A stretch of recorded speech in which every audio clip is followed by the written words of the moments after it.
During the day, the police gathered at the bridge due to an accident incident. From the incident, only one little child named Elizabeth Harmon survived, or called Bet. The police discussed the fate of this underage child as her mother had passed away at the scene. Eventually, after reaching a compromise, the police decided to send her to an orphanage. The next day, Bet arrived at the orphanage and was immediately greeted by the headmaster named Deirdre. With a smile, Deirdre took Bet on a tour around the orphanage. After going around for a while, they arrived at the bathroom where Deirdre taught Bet how to brush her teeth. Deirdre told Bet that before brushing her teeth, she had to cut her hair really short, almost bald. Only then could Bet brush her teeth. But that was just a joke, so please don't listen to it. The next day, after waking up, Bet lined up to get her medication. It was there that she met a new friend named Jolene. Jolene was a friendly person and treated Bet kindly. Jolene informed Bet that when she received her medication, she shouldn't take it right away because it was more enjoyable to take it in the evening. Jolene explained that in America, tranquilizers were still used in orphanages to help children cope with trauma. So, after taking the medication, one's mood would become calm. However, Bet didn't listen to Jolene's advice and simply swallowed the medication. Perhaps due to the first dose, Bet's body reacted unexpectedly. She immediately felt dizzy, resembling someone intoxicated with alcohol. In the dining area, Bet sat near Jolene, who asked why Bet didn't listen to the advice. Jolene mentioned that if Bet had saved the medication until the evening, the effects wouldn't have been as severe. As a result of the incident, Bet couldn't sleep throughout the night. Several days later, during a math test, Bet managed to quickly solve the problems. Her teacher was astonished by Bet's correct answers. Instead of waiting for a long time in the classroom, Bet was then asked to clean the chalk erasers in the storage room. In the storage room, while cleaning, Bet encountered an uncle named Shabil who was sitting and playing Monopoly. Bet immediately became interested and approached Uncle Shabil. Bet asked what the name of the game was but was teased instead, as Uncle Shabil kept insisting that it was called chess, not Monopoly. Lol. After being informed, Bet returned to the classroom. That night, Bet took the medication that Jolene had mentioned. She thought about how intrigued she was by the game she had encountered earlier. Suddenly, the sky above transformed into a chessboard. This was the effect of the medication, allowing Bet to vividly imagine what she desired. The next day, during singing class, Bet pretended to ask for permission to use the restroom but secretly wanted to sneak off to the storage room to play chess. There, Bet expressed her desire to learn how to play. She already knew some of the moves from her night-long daydreaming, such as the L-shaped movement of the knight, the queen's ability to move freely in any direction, the pawns that could only move forward, and so on. Initially, Uncle Shabil mentioned that chess was not a game for girls. However, witnessing Bet's determination and insistence to play, Uncle Shabil eventually allowed her to sit and learn. In their second turn, Bet confidently moved their knight forward. However, it gave Shabil an opportunity to make the right moves and attack in 4 moves, declaring, check, to Bet. Bet asked for a rematch, but Shabil told them to go back to class. With a sense of disappointment, Bet left the place. That night, Bet took the medication again and immediately imagined the game played with Shabil earlier. Bet started thinking about how to defeat Shabil's tactics.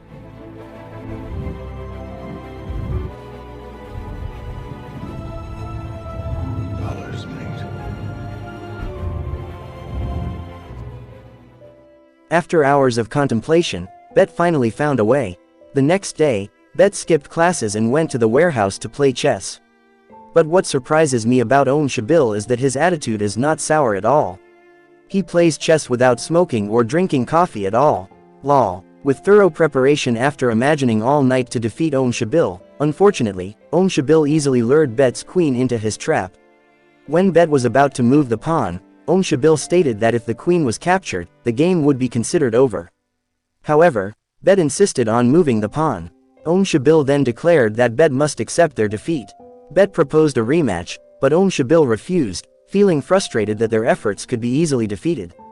Bet unintentionally used harsh words towards Shabil, which angered them. Shabil immediately expelled Bet.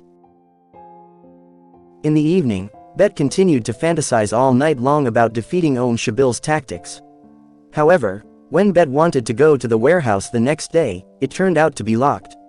Apparently, Shabil was still angry about Bet's previous remarks. Days went by and Bet's life felt empty. Every time Bet wanted to play chess, the warehouse was always locked. Nevertheless, Bet didn't waste a single night to hone their playing skills through imagination. One day, when Beth wanted to go to the storage room, she was surprised to find that the door was unlocked. Beth was thrilled to see this, and as she entered, Shabil immediately invited her to play.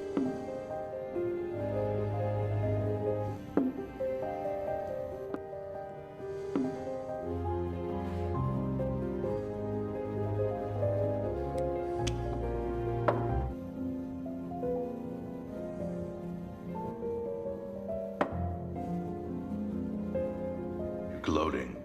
I'm not. Shabil got checkmated. He told Beth that she could have defeated him quickly.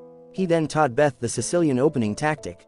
The tactic involves white moving their pawn to the 4th square, black moving their pawn to the 6th square, and then the knight advancing to the 3rd square. During the game, Beth apologized for her previous remarks. Shabil happily forgave her. For days on end, Shabil continued to teach Beth various chess tactics, and in each game, not a single one was won by Shabil. He proclaimed that Bet was an extraordinary prodigy, as he had never seen such a young child as skilled as Bet. Now, Shabil acknowledged Bet's greatness and presented a gift of a chess book to further deepen Bet's knowledge. One day, Shabil invited his friend named Gans, who was the chess club president at a university, to witness Bet's brilliance. There, Gans immediately challenged Bet to play.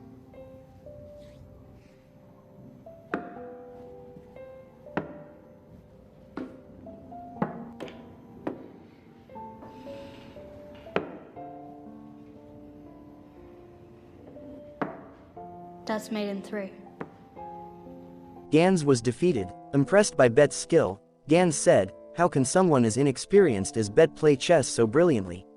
Where did Bet acquire such knowledge?" Bet replied that they were taught by Shabil, and to deepen their chess knowledge, Bet often practiced in their mind.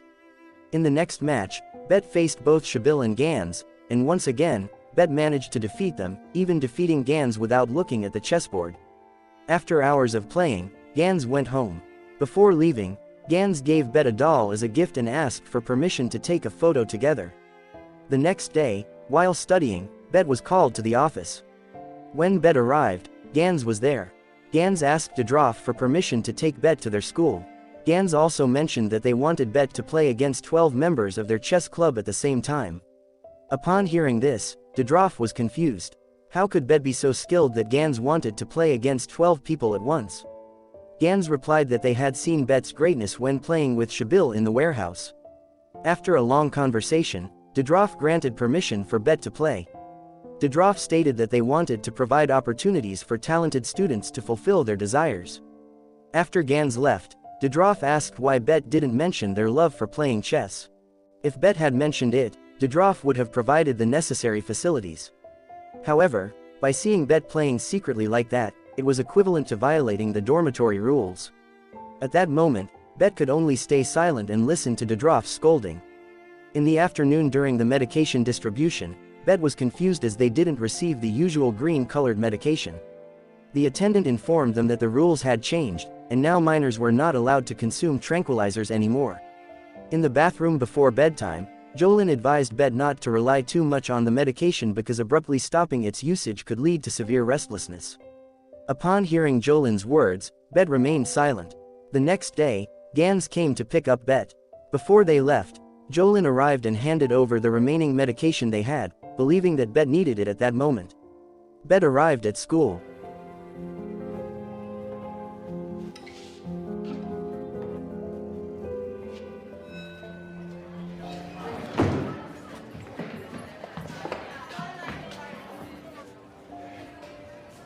Since he's no talking during play. After Gans explained the rules, the game began.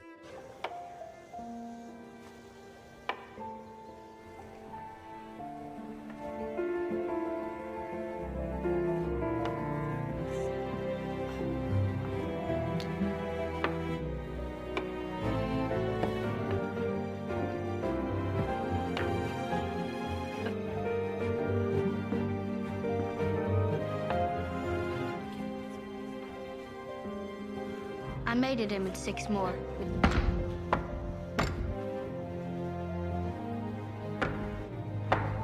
Bet successfully defeated the university students in just 1 hour and 20 minutes.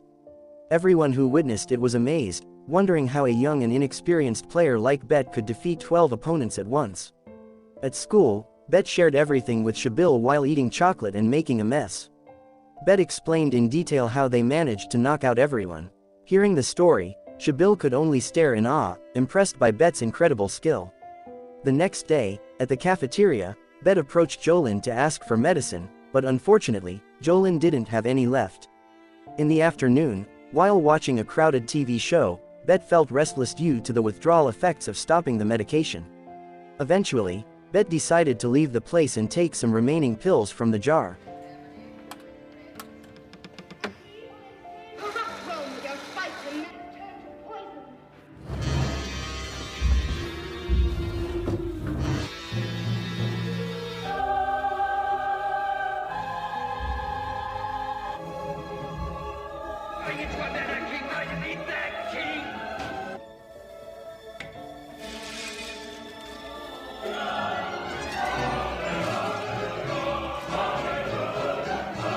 Let's all have some cocoa and discuss.